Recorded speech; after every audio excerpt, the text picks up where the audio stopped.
C'est un grand plaisir et un honneur, Madame la Ministre, de vous accueillir aux 12e rencontres nationales des conseils de développement. Ces rencontres constituent traditionnellement un moment d'échange, de partage d'expériences et de réflexion au niveau national entre tous les conseils de développement, qui soient membres ou non de la coordination nationale. C'est également l'occasion pour les élus et les cadres territoriaux qui le souhaitent, et nous les remercions de leur présence, de s'ouvrir eux aussi à la diversité des pratiques des conseils de développement sur les territoires pour en tirer des enseignements sur leur propre évolution. Cette année, nous souhaitons que ces rencontres permettent de donner une nouvelle impulsion à la contribution des conseils de développement à la démocratie territoriale. Les conseils de développement ont en effet une responsabilité particulière pour contribuer à rendre la démocratie plus riche et plus vivante dans les territoires, à un moment où cette démocratie est un petit peu chahutée.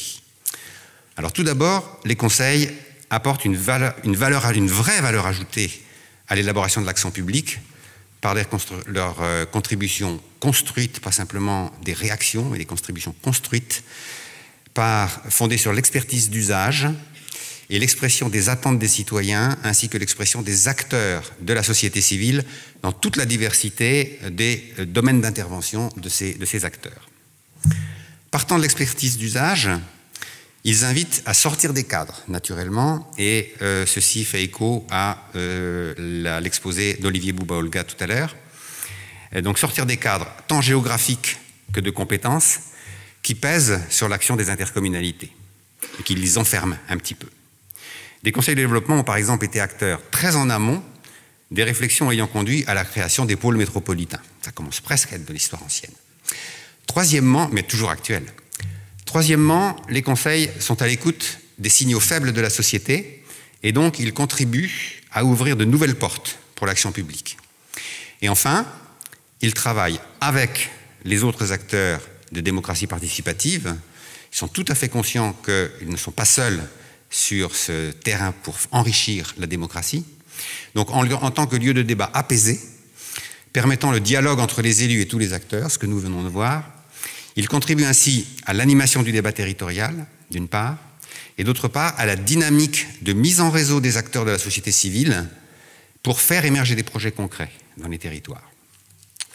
Voilà. Au total, ce sont plusieurs dizaines de milliers de citoyens bénévoles, comme le soulignait Dominique tout à l'heure, qui s'impliquent dans la durée pour conduire des réflexions structurées, pour aller à la rencontre des habitants et des acteurs, pour animer le débat territorial et pour dialoguer avec les élus.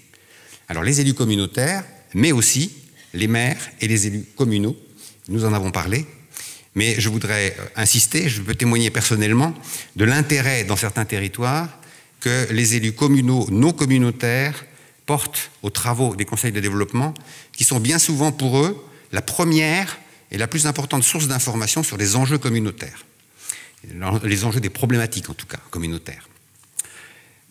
Ça fait écho là aussi à des débats qui ont eu lieu la semaine dernière aux rencontres, enfin au congrès de l'Association des communautés de France, la DCF.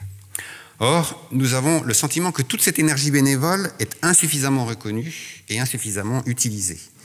Et qu'il reste, par ailleurs, parmi les citoyens, un large potentiel de bonne volonté à qui on ne donne pas l'occasion de s'impliquer dans cette réflexion sur l'intérêt général et sur les politiques publiques territoriales. Alors, au premier rang des préoccupations pour vraiment mobiliser ces bonnes volontés, bon, il y a le cas des conseils de développement qui n'existent pas, malgré l'obligation légale. Si certains présidents d'agglomération décident délibérément de ne pas créer de conseils, il existe des solutions, il existe des situations qui sont moins tranchées. Personnellement, donc j'étais la semaine dernière aux rencontres et au congrès de la DCF. J'ai eu l'occasion d'échanger avec des représentants de communautés assez diverses qui n'avaient pas de conseil de développement. La plupart du temps, ce n'était pas par méfiance ou par prévention, mais simplement par manque d'informations sur comment faire, par d'autres urgences, par manque d'exemples autour de soi pour encourager. Bref, plutôt une insuffisance d'accompagnement et un petit peu une difficulté, un cap à franchir. Alors ensuite, nous en avons parlé, je n'y reviens pas trop, si juste pour dire qu'en matière d'ingénierie, bon, les ressources mises à disposition des conseils sont extrêmement variables et sont elles-mêmes, dans bien des cas, trop symboliques. Voilà. Et quand tous ces problèmes sont réglés, c'est-à-dire quand, en gros, sur le plan de la logistique, de l'ingénierie, il n'y a plus véritablement de grosses difficultés, à ce moment-là se posent les questions plus qualitatives, les vraies questions centrales, comme la prise en considération des travaux du Conseil, la qualité du dialogue, la liberté d'initiative laissée au Conseil pour s'ouvrir à la population ou s'ouvrir aux acteurs du territoire. Ce n'est pas forcément quelque chose de gagné d'avance dans tous les territoires. Sur tous ces points, il y a des avancées, comme nous venons de le voir. Mais il reste malheureusement et naturellement de toute façon beaucoup de marge de progrès encore à faire, et sur ces marges de progrès, nous souhaitons effectivement que ces rencontres nationales permettent de franchir une étape.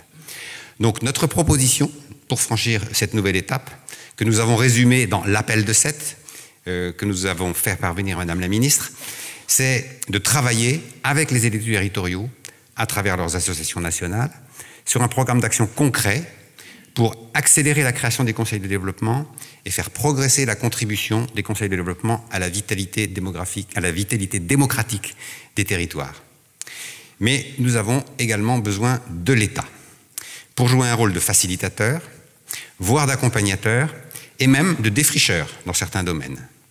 Alors dans le domaine spécifique de la création des conseils de développement, vous nous aviez déjà apporté une réponse favorable sur le principe, Madame la Ministre, et nous vous en remercions, même si les circonstances ont fait que nous n'avons pas permis d'avancer autant que nous l'avions envisagé à ce moment.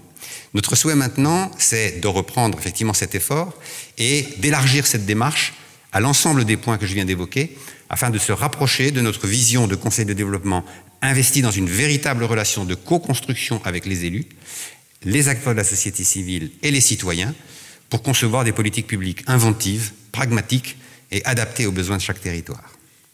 Alors, en complément de cette grande ambition et de ce grand projet, nous sommes intéressés à connaître les intentions du gouvernement sur deux questions. Premièrement, la façon dont pourrait évoluer le droit à l'expérimentation au niveau des EPCI et pôles d'équilibre territoriaux pour devenir un véritable droit à la différenciation, une problématique que vous avez évoquée lors des rencontres de la semaine dernière.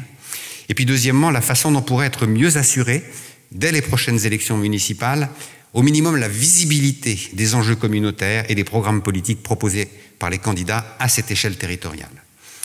Enfin, au niveau national, il nous semble que dans le cadre de la réforme constitutionnelle dont l'examen reprendra début 2019, si nous en croyons la presse, il conviendrait de prévoir une représentation des sociétés civiles territoriales dans l'instance nationale, dans la future instance qui prendra le relais un petit peu du CESE, donc du Conseil économique, social, environnemental et national, afin que pour la géographie d'ensemble ou l'articulation d'ensemble de la société civile, que cette articulation se mette aussi à l'heure d'un équilibre et d'une complémentarité entre les approches jacobines et girondines qui sont très en débat actuellement.